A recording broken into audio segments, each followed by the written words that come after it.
നമസ്കാരം ഗൈസ്, എല്ലാ കൂട്ടുകാർക്കും വാസ് ഗെയിമിംഗ് ഇവിടെ പുതിയൊരു വീഡിയോയിലേക്ക് സ്വാഗതം. ഇന്നത്തെ ദിവസം നമ്മൾ കഴിഞ്ഞ പ്രാവശ്യം ഇട്ട വീഡിയോയുടെ കണ്ടിന്യൂഷൻ ആണ്. കഴിഞ്ഞ പ്രാവശ്യം നമ്മൾ ഇതിൻ്റെ ഒരു വീഡിയോ ചെയ്തിട്ടുണ്ടായി, എങ്ങനെ പ്രോ ആവാമെന്ന്. അതിൻ്റെ പാർട്ട് 2 ആണ്. അന്ന് നല്ല ലെങ്ത് ഉള്ള വീഡിയോ ആയിരുന്നു. കുറേ ട്രെയിനിങ് ഡ്രിൽസും കുറേ എയിം ട്രാൻസ്ഫറും ജോയിസ്റ്റിക്കും കുറേ കാര്യങ്ങൾ ഞാൻ പറഞ്ഞിട്ടുണ്ടായി. ഇന്ന് ഷോർട്ട് വീഡിയോ ആണ്. അപ്പോൾ ലൈക്ക് ചെയ്യാൻ പറഞ്ഞ കൂട്ടുകാരൊക്കെ ലൈക്ക് ചെയ്യുക, ചാനൽ സബ്സ്ക്രൈബ് ചെയ്യുക. അപ്പോൾ നമുക്ക് നേരെ വീഡിയോയിലോട്ട് കിടക്കാം. കഴിഞ്ഞ വീഡിയോയിൽ എല്ലാവരും ചോദിച്ചിട്ടുണ്ടായി ലേഔട്ട് 1 ആണോ ലേഔട്ട് 3 ആണോ യൂസ് ചെയ്യണമെന്ന്. ഞാൻ ലേഔട്ട് 3 ആണ് യൂസ് ചെയ്യണേ. എനിക്ക് പേഴ്സണലി ഇഷ്ടം ലേഔട്ട് 3 ആണ്. പിന്നെ എൻ്റെ സെൻസിറ്റിവിറ്റി കുറച്ച് പേര് ചോദിച്ചിട്ടുണ്ട്. അപ്പോൾ ഇതാണ് എൻ്റെ സെൻസിറ്റിവിറ്റി കാര്യങ്ങൾ തന്നെ. കോഡ് കാണിച്ചു തരാം. അതിന് മുമ്പ് നിങ്ങൾ ജസ്റ്റ് നോട്ട് ചെയ്തോ. എൻ്റെ സെപ്പറേറ്റ് സെറ്റിങ്സ് ഓണാണ് ADSൻ്റെ. കോഡ് വേണ്ടവർക്ക് കോഡുണ്ട്. അയ്യോ ഇതാണല്ലേ. എൻ്റെ സെൻസിറ്റിവിറ്റി ഞാൻ റെക്കമെൻഡ് ചെയ്യണില്ല കേട്ടോ. കാരണം എൻ്റെ സെൻസിറ്റിവിറ്റി ഞാൻ എനിക്ക് ഇഷ്ടപ്പെട്ട രീതി സെറ്റ് ചെയ്തേക്കണതാണ്. ബേസിൻ്റെ പാർട്ട് 1 കാണാത്തവരുണ്ടെങ്കിൽ അത് കണ്ടിട്ട് വരിക. അതൊക്കെ കുറേ ട്രെയിനിങ് ഞാൻ പറഞ്ഞു തന്നിട്ടുണ്ടായി. ആ ട്രെയിനിങ് എല്ലാം പഠിച്ച് നന്നായിട്ട് മാസ്റ്റർ ചെയ്തിട്ട് കാണേണ്ട വീഡിയോ ആണിത്. ഗൈസ്, സ്പീക്ക് ചെയ്യുമ്പോൾ ആക്യുറസി കിട്ടുന്നില്ല എന്നുള്ളൊരു കംപ്ലയിൻറ്റ് ഉണ്ടെങ്കിൽ നൈസായിട്ട് ഇവിടെ വരിക. എന്നിട്ട് ഞാൻ ചെയ്യണോണക്ക് കൺട്രോൾസ് ആക്കുക. സ്റ്റാർട്ടായി കഴിയുമ്പോൾ നമ്മൾ നൈസായിട്ട് ഈ ബോർഡിൻ്റെ പുറകെ വരിക. ഈ ബോർഡിൻ്റെ ഇവിടെ നിന്ന് പീക്ക് ചെയ്യാൻ ഭയങ്കര ഡിസഡ്വാൻറ്റേജ് ആണ്, നല്ല പാടാണ്. അപ്പോൾ അതുകൊണ്ട് തന്നെ നമുക്കത് ഗുണമാണ്, മനസ്സിലായോ? അത് കഴിഞ്ഞ് നമ്മൾ ഇവിടെ ഇരുന്നിട്ട് നമ്മൾ ആ ബോർഡിനെ ട്രേസ് ചെയ്യുക, പീക്ക് ചെയ്ത് മാത്രം. ഓരോ സൈഡിലോട്ട് പോകുമ്പോൾ ഓരോ സൈഡിലോട്ട് നമ്മൾ പീക്ക് ചെയ്യുക. അതുകൊണ്ട് നമുക്ക് നമ്മുടെ പീക്ക് ഇമ്പ്രൂവ് ചെയ്യാൻ വേണ്ടി പറ്റും. കണ്ടോ, ഈ ബോർഡിൻ്റെ കാലുള്ളതുകൊണ്ട് ഭയങ്കര പാടാണ്. പക്ഷെ ആ പാട് നമ്മൾ ഭയങ്കര കഷ്ടപ്പെട്ട് പഠിച്ചാൽ മാത്രമാണ് നമുക്കത് മാസ്റ്റർ ചെയ്യാൻ വേണ്ടി പറ്റത്തുള്ളൂ. ഒരു കാര്യം നമുക്ക് അങ്ങനെ 5 മിനിറ്റ് കൊണ്ട് പഠിച്ചെടുക്കാൻ പറ്റുന്നൊരു കാര്യമല്ല. അപ്പോൾ നിങ്ങൾക്ക് മാക്സിമം പേഷ്യൻസ് വേണം, ക്ഷമ വേണം. ക്ഷമയിലാണ് എല്ലാം ഇരിക്കണം.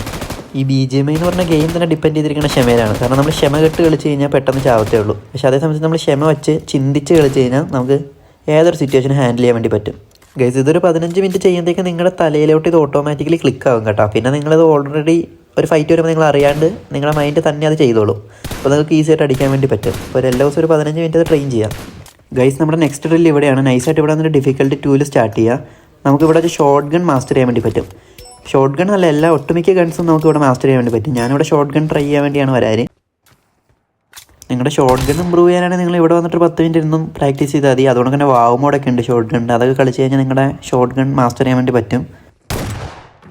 ഗൈസ്, നിങ്ങൾ ഒരേ സമയത്ത് ഷോർട്ട് ഗണ്ണിൽ FPP ഒക്കെ ട്രൈ ചെയ്യുക. ആദ്യമേ ചുമ്മാ ഷോർട്ട് ഗൺ വെച്ചിട്ട് ഹെഡ് കണ്ട് ചെയ്യുക. പിന്നെ FPP വെച്ചിട്ടൊക്കെ ഷോർട്ട് ഗണ്ണ് പഠിക്കുക. മാക്സിമം നിങ്ങൾക്ക് ഷോർട്ട് ഗൺ ഇമ്പ്രൂവ് ചെയ്യാം.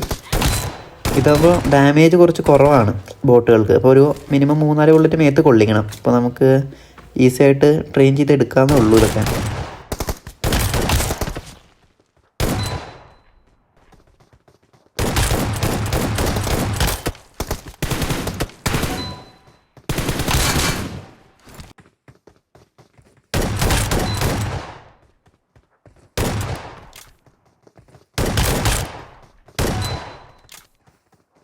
ഗൈസ്, നമ്മുടെ ലാസ്റ്റത്തെ ഡ്രില്ല് ട്രേസിംഗ് ആണ്. ട്രേസിംഗ് ഇല്ലാണ്ട് നമുക്കൊന്നും നടക്കില്ല. നമ്മൾ ക്ലാസിക് കളിച്ചുകൊണ്ടിരിക്കുമ്പോൾ നമുക്ക് റെഡ് ഡോട്ടൊക്കെ ആയിരിക്കും കിട്ടുക. അപ്പോൾ ലോങ് റേഞ്ച് സിറ്റുവേഷനൊക്കെ വരും. എനിമി നല്ല സ്പീഡിലൊക്കെ ആയിരിക്കും ഓടുക. അപ്പോൾ നമുക്ക് കറക്റ്റായിട്ട് അവനെ ബുള്ളറ്റ് ട്രേസ് ചെയ്യണമെങ്കിൽ നമുക്ക് ട്രേസിംഗ് പഠിക്കണം. അപ്പോൾ നമ്മൾ നൈസായിട്ട് ട്രെയിനിങ് ഗ്രൗണ്ടിൽ വന്നിട്ട് ഇവിടെ വന്നിട്ട് ഒരു ബോർഡ് മാത്രം ആക്ടിവേറ്റ് ചെയ്തിട്ട് ഏതെങ്കിലും കുറച്ച് ലോങ് റേഞ്ച് ഡിസ്റ്റൻസിൽ പോയിട്ട് ആ ബോർഡിനെ ട്രേസ് ചെയ്യുക. ഇതുപോലെ ഇതെല്ലാം ദിവസം ഒരു 5 മിനിറ്റ് ചെയ്യുമ്പോഴത്തേക്കും നിങ്ങളുടെ ട്രേസ് ഓട്ടോമാറ്റിക്കലി മൈൻഡിലോട്ട് ക്ലിക്ക് ആവും കേട്ടോ. കാരണം നിങ്ങൾക്ക് എന്തോരം ജൈറോ തിരിക്കണം, എത്രത്തോളം സ്ക്രീൻ നീക്കണം എന്നൊക്കെ നിങ്ങൾക്ക് ഓട്ടോമാറ്റിക്കലി മൈൻഡിൽ പ്രോസസ്സ്. അപ്പോൾ എല്ലാ ദിവസവും ഇതൊരു 5 മിനിറ്റൊക്കെ വെച്ച് ചെയ്യാം.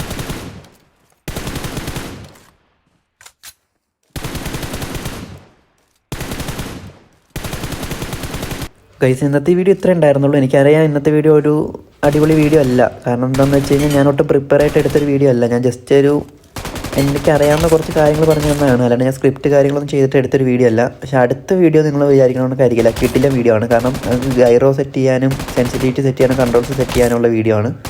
കറക്റ്റായിട്ടുള്ള സെൻസിറ്റിവിറ്റിയും കറക്റ്റായിട്ടുള്ള നമ്മുടെ കൺട്രോൾസ് ഉണ്ടെങ്കിൽ മാത്രമാണ് എനിമീസിന് ഈസിയായിട്ട് അടിക്കാൻ വേണ്ടി പറ്റത്തുള്ളൂ. അല്ലെങ്കിൽ നമ്മുടെ മിസ്റ്റേക്ക് കാരണം കൺട്രോളിൻ്റെ മിസ്റ്റച്ചും അതും ഇതൊക്കെ കാരണം നമ്മൾ ചാവും.